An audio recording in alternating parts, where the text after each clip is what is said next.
E a gente recebe agora um dos vereadores eleitos aqui na capital, quando tomar posse na Câmara Municipal de Curitiba, em 1º de janeiro do ano que vem. O vereador eleito Guilherme Kilter, do Novo, terá recém-completado 23 anos de idade. Nascido em 8 de dezembro de 2001, ele será o parlamentar mais novo da legislatura que começa no ano que vem. Vereador eleito, seja bem-vindo. Guilherme, parabéns pela eleição.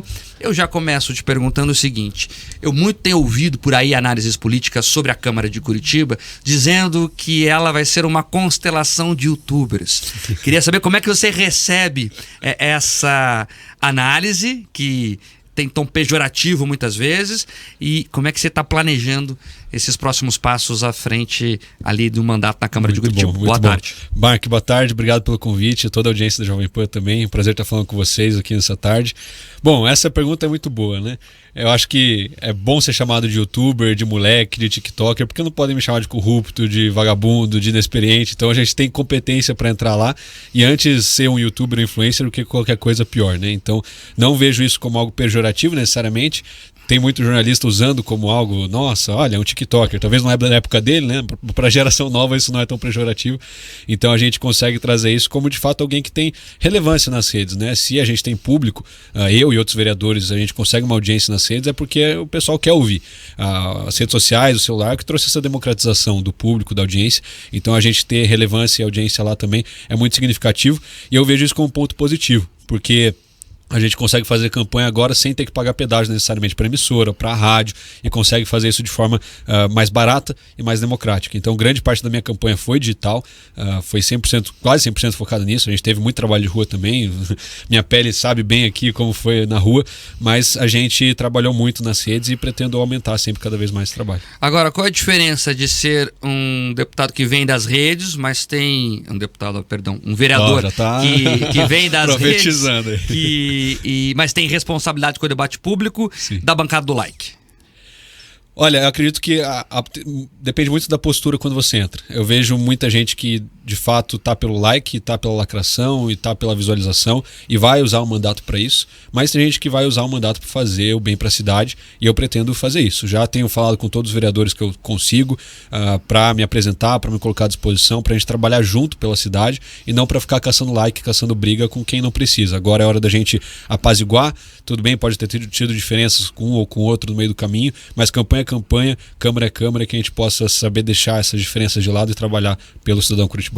Kilter, você tem uma pauta bem definida, conservadora, mais liberal.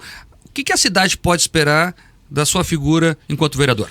Pode esperar que eu vou honrar meu voto. Foram 16.664 votos, é gente pra caramba. São pessoas que se identificam com a minha história, com as minhas pautas, a defesa da família, aquilo que eu tenho trazido desde o começo dessa campanha, dessa história, e eu pretendo manter isso, que o cidadão curitibano tenha a sua família honrada e defendida, os nossos princípios e valores conservadores, cristãos, de direita, que visam sempre combater a ideologia de gênero, combater a insegurança na cidade, combater o crime, dar mais liberdade, mais segurança para as famílias e para os empresários. Então vou continuar trabalhando nessa área e o eleitor pode esperar que eu vou honrar com isso. Agora, como é que vai ser esse debate lá? Como é que você está se programando para isso? Já que tem outros vereadores também de esquerda, de centro-esquerda, que são bastante estridentes. É natural que isso tenha, né? A gente nunca vai ter uma Câmara 100% de um lado ou 100% de outro. Apesar que Curitiba tem votado muito bem, a gente já vê a esquerda esperneando, falando que a bancada é ultraconservadora e não sei o quê. Isso eu vejo como um ponto positivo, cada vez mais à direita nesse sentido. Agora, a gente vai ter que fazer um debate maduro, né? Que não seja troca de farpas por farpas, mas que a gente saiba discutir aquilo que está em pauta, discutir a cidade e fazer o melhor daquilo que está diante de nós. Eu não pretendo ficar caçando like, ficar caçando briga com ninguém, mas se tiver oposição, é oposição e a gente vai lidar com isso. Olha só, o pessoal está perguntando aqui já pelas redes sociais, pelos nossos canais de comunicação, o que te levou a entrar na política? Então, eu cresci em uma família já meio politizada, né? Ninguém da minha família, na verdade, é da política, trabalhou com isso, mas desde novo estava já nas manifestações pró-Lava Jato, pelo impeachment da Dilma e tudo mais. Sempre vi com muita indignação a política. E ano passado eu me formei em Relações Internacionais, já acompanhava muito o cenário político aqui internacionalmente, até que ano passado foi o ápice dos absurdos, né? O Lula sai da cadeia, se elege presidente, Deltan é tornado cassado, Bolsonaro é inelegível por uma reunião com embaixadores. Isso eu estava explodindo de indignação, e junto com essa indignação chega uma mensagem do Deltan Dallagnol falando: Gui, no meu Instagram, do nada, Gui, você tem convocação para vir para política, eu quero caminhar contigo, quero te treinar, te ensinar. Então eu vi essa indignação casando com esse convite, com essa responsabilidade, falei: Deltan, conta comigo. Deltan sempre foi uma referência para mim, e ele me chamou, e agora eu estou aqui para responder esse chamado também. Agora, como é que vai ser essa conversa com a juventude, né? A gente vê para a juventude desiludida com a política e outra parte meio perdida em pautas que necessariamente não são delas, né? São impostas pela agenda woke, por exemplo. Você pretende debater isso com a própria juventude? Com certeza. Eu tenho visto cada vez mais jovens por onde a gente vai, querendo trabalhar, querendo se engajar, querendo entrar na política. A minha equipe, a maioria é muito jovem, tem minha idade, até mais novos que eu na campanha. Então eu vou trabalhar para trazer o jovem para perto. Hoje eu estou como presidente estadual do Novo aqui no Paraná, e eu quero de fato caminhar junto com o jovem daqui a pouco. Hoje, inclusive, fiquem ligados nas minhas redes sociais, vou lançar um formulário lá para todo jovem que queira participar da política de alguma forma, e vou ajudar e mobilizar para fazer isso acontecer. Como é que fica essa questão, por exemplo, de gêneros? Tem uma postura bastante definida sobre isso. Como é que você pretende levar isso para a Câmara? Você diz ideologia de gênero. Exato. Sim, isso é algo que eu já tenho combatido faz tempo, né? Nível federal, nível municipal. Aqui mesmo eu já denunciei o portal da prefeitura, que tem ideologia de gênero lá no portal do cidadão, materiais infantis, a questão da prefeitura financiando esse tipo de coisa. Eu sou extremamente contra e vou lutar contra isso, porque eu acredito que isso foge do que é a norma culta da língua portuguesa, que deveria ser o básico, o padrão em todas as escolas. Eu pretendo combater isso com toda a força possível para a gente ter uma educação técnica e de qualidade. Não só adianta ficar combatendo a doutrinação se a gente não propõe algo. Então eu pretendo avaliar os critérios técnicos sempre da educação e pautar por essa linha também. Uma questão interessante, a gente sempre fala por aqui, é sobre a liturgia do cargo. Você deixa de estar nas redes sociais e passa a ter, né, ali um cargo oficial do Estado brasileiro, né? Sim. Como é que você pretende trabalhar com isso, fazer esse Guilherme das redes sociais não necessariamente ser o mesmo Guilherme da tribuna da Câmara, que não podem ser as mesmas posturas, né? Não, com certeza. Eu vou ser a mesma pessoa em todos os lugares, né? A mesma pessoa que eu sou na rede social, que tem aquela história, que tem esses princípios e valores, eu vou ser essa mesma pessoa na Câmara. Mas cada lugar tem seu ambiente, não tem como a gente ir pra rua fingindo que tá no digital, enfim. Na Câmara eu vou trabalhar como vereador, na rede social eu vou trabalhar como tem que ser a rede social. Então tem coisas que dá pra postar lá, tem coisas que não dá, tem momentos para usar, tem momentos para não usar, então tem que ter maturidade para saber usar isso do jeito certo e não só querer ficar buscando like ou lacração. Então a gente vai trabalhar com maturidade, com experiência para poder entrar lá e fazer a diferença e aprender com todo mundo que tá lá também. Você se surpreendeu com a votação? Olha, foi um resultado interessante, eu fiquei muito feliz com essa votação. Eu não esperava algo tão expressivo assim, mas acho que de fato representa a vontade do curitibano de renovação, de trazer gente jovem para a política e colocar gente conservadora que defende os nossos princípios e valores lá também. Então podem contar comigo para isso. E qual é a sua principal pauta, né? Qual que é o seu principal foco do novo mandato? Minha principal pauta é a defesa da família, tudo que envolve nesse sentido. A gente comentou aqui um pouco sobre a educação.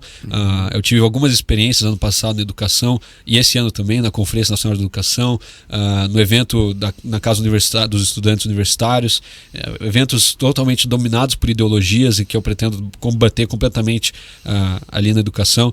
A segurança cada vez mais, a família curitibana tem que se sentir segura, está se sentindo cada vez mais insegura, apesar dos números de forma geral estarem controlados, não é nada tão absurdo assim, mas a sensação de segurança cresce, então a gente vai trabalhar para isso também, oferecer planos para a Guarda Municipal, trabalhar em conjunto com eles, ouvir cada vez mais essas demandas e ajudar o empreendedor. Por todo lado que a gente vai, a gente ainda ouve o empreendedor reclamar da burocracia, da demora, de secretários que enrolam, que atrapalham. Então a gente vai trabalhar para facilitar isso também. Guilherme Kilter, vereador eleito pelo Partido Novo. Guilherme, você é visto ainda por parte da população curitibana como um lavajatista, né? Você é muito próximo ao Deltan Dallagnol, inclusive, que é um segmento vivo aqui na capital paranaense ainda, que foi a sede de toda essa operação. O que é ser isso para você e você pretende defender esse ideal imaginário da Lava Jato ainda? Com certeza, acredito que a Lava Jato representa o combate à corrupção, a defesa da ética e da integridade. E o que for possível para mim, eu vou levar essas pautas adiante, porque isso faz parte de quem eu sou. Não é só sobre o movimento da Lava Jato. É claro que eu era muito novo quando o Deltan puxou tudo isso, não participei diretamente da Lava Jato, mas eu espero carregar tudo que ela representa, combater de fato aquilo que vai de encontro aos nossos princípios e fazer a vontade também lá do povo que quer ver a corrupção mais longe, afastada. E a gente tem visto muitos casos que estão se afastando disso na Câmara, né? Então a gente vai trabalhar para fazer um bom trabalho lá dentro. Ser muito jovem atrapalha ou ajuda? Acho que ajuda. me coloca em um ambiente onde eu posso aprender muito, começar no vereador, que é o primeiro cargo que dá para começar. Então acho que depende muito da mentalidade do jovem. Se eu entrar com o nariz erguido, com cabeça orgulhosa, atrapalha. Mas se eu entrar com o pé no chão, humildade para aprender e fazer a diferença de fato, aí ajuda. Então quero aprender e me coloco à disposição. Já deu para sentir um pouquinho desses bastidores da política tradicional, dos corredores do poder? Já foi procurado? Articulações da mesa, que eu sei que já estão começando. Como é que tá tudo isso? Tem muita gente que quando entra por cargo, entra por benefício, não é meu interesse, né? Eu quero servir como puder, fazer o melhor. Se for na mesa, se não for, se for com cargo específico, se não for, eu vou buscar aprender e fazer a melhor parte possível no que cabe a mim. Tá certo, Guilherme Kilter, do Partido Novo. A pergunta que muita gente está fazendo também é como agora você está enxergando esse segundo turno entre Eduardo Pimentel e Cristina Grêmio. É um segundo turno ideal na minha visão. A gente afastou já o perigo da esquerda, não tem mais risco da esquerda assumir, Dutti, PT, Lula, o que for. Então a gente já está livre desse mal. Agora são duas opções que a gente vai ter que trabalhar. Eu gosto muito do Eduardo, vejo que ele está preparado para gerir a cidade, tem mais experiência, tem mais competência. A Cristina também, de certa forma, representa os nossos ideais e valores, mas tem questões ali nela que precisam ser esclarecidas, né? Por exemplo, o vice dela, de fato, tem acusações de golpe financeiro e tudo mais, não tem como a gente se alinhar 100% com isso, era importante que ela prestasse esclarecimentos. Essa é a minha visão sobre o segundo turno no momento. Tem participações aqui da nossa audiência perguntando sobre a sua postura como religioso. Você é evangélico, sempre deixou muito claro isso. Você pretende trabalhar mais para os evangélicos ou não? Como vereador vai tentar ali manter uma certa independência? Não, é claro que a gente é vereador para a cidade inteira, não só dos evangélicos, não só de quem é ateu, quem é do candomblé, enfim, pode contar comigo. É claro que por ser cristão eu vou carregar esses princípios e valores, eu não vou abrir mão da minha fé porque eu virei vereador, até porque o Estado é laico e eu não sou. Eu sou representante do povo e o povo também é cristão, tem povo que também acredita em Deus, então eu pretendo levar essas pautas adiante, mas claro, nunca transformando o Estado num Estado cristão. Não é essa a minha proposta. O Estado é laico, continuo defendendo o Estado laico e vai continuar sendo. A Prefeitura tem que ser, a Câmara de Vereadores tem que ser, mas o Guilherme Kilter é cristão e vai ser cristão lá dentro também. Para a gente finalizando essa conversa, duas perguntas. A primeira, vereador não é só para propor leis, vai ser a minha segunda pergunta, mas na parte de fiscalização do município, você já pensa em como atuar nesta área? Com certeza, acredito que a fiscalização é a parte mais importante, a função mais importante do vereador, onde ele pode ser mais ativo, mais atuante, até porque a legislação é muito restrita, né? Tem poucas coisas, poucos assuntos sobre o qual o vereador pode legislar, então a gente pretende sim atuar muito forte na fiscalização, ter parcerias com a prefeitura, ter um bom diálogo, uma boa abertura com o secretários, o pessoal que está ali envolvido, para fazer uma boa gestão da cidade. O vereador está ali porque de fato a prefeitura não consegue atender tudo da população, ouvir todo mundo, então a gente vai trazer as prioridades para a prefeitura e dialogar bem com eles. E agora sim, já tem uma ideia de lei que vai propor? Já entrou pensando em algo? A gente tem alguns projetos na gaveta, eu prefiro deixar em espera ali, trazer cada um no tempo certo, no momento certo, mas a gente já tem projetos em todas essas áreas que eu falei para trazer pela educação, pela segurança, pelo empreendedorismo, para fazer a diferença ali também, e não necessariamente só novos projetos, né? Se novos projetos fizessem um bom vereador, estaria cheio de bom vereador por aí. A gente precisa também analisar o que precisa, mudar, tirar alguma coisa. Então, analisar a legislação de acordo com o momento atual e fazer o melhor que a gente tem em mãos. Guilherme Kilter, vereador eleito do Partido Novo, quero agradecer a sua atenção com a audiência da Jovem Pan News em todo o Paraná. Eu que agradeço, Marco. Obrigado.